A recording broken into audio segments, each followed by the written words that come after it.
രാജ്യത്ത് ഇന്ധനക്ഷാമം രൂക്ഷമായതോടെ കരിഞ്ചന്തയും പൂഴ്ത്തിവെപ്പും വർദ്ധിച്ചു വരുന്നു. ഛത്തീസ്ഗഡിൽ കരിഞ്ചന്തയിൽ വിൽപ്പന നടത്താനായി പൂഴ്ത്തിവെച്ച 741 സിലിണ്ടറുകൾ പിടികൂടി.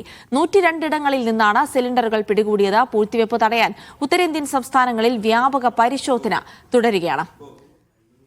റഷീദ് ബിൻ മുഹമ്മദ് വിവരങ്ങൾ നൽകും. റഷീദ്, ഇപ്പോൾ രാജ്യവ്യാപകമായി കരിഞ്ചന്തയും പൂഴ്ത്തിവെപ്പുമൊക്കെ നടക്കാനുള്ള സാധ്യതയേറെയാണ്. അത്തരം വിവരങ്ങൾ കൂടിയാണ് ഉത്തരേന്ത്യയിൽ നിന്ന് റിപ്പോർട്ട് ചെയ്യുന്നത്. ഇതിനെതിരെ എന്തൊക്കെ നടപടികൾ ആരംഭിച്ചിട്ടുണ്ട്? എന്താണ് അവിടെ സംഭവിച്ചത്?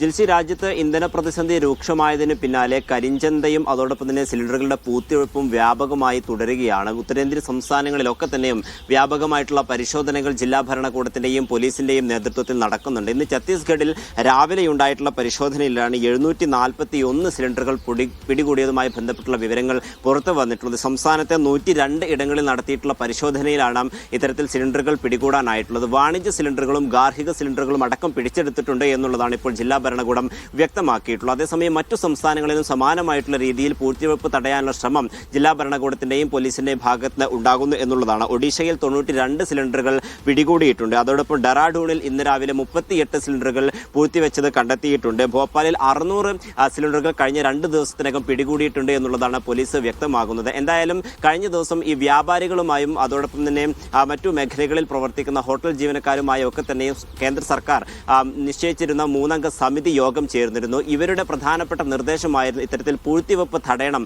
എന്നുള്ളത്. ഇവരുടെ ആവശ്യം കൂടി പരിഗണിച്ചുകൊണ്ടാണ് ഉത്തരേന്ത്യൻ സംസ്ഥാനങ്ങളിലൊക്കെ തന്നെ വ്യാപകമായിട്ടുള്ള പരിശോധനയ്ക്ക് കേന്ദ്ര സർക്കാർ നിർദ്ദേശം നൽകിയിട്ടുള്ളത്. എന്തായാലും പരിശോധന വീണ്ടും തുടരും എന്നുള്ളത് തന്നെയാണ് ഇപ്പോൾ മനസ്സിലാക്കാൻ സാധിക്കുന്നത്.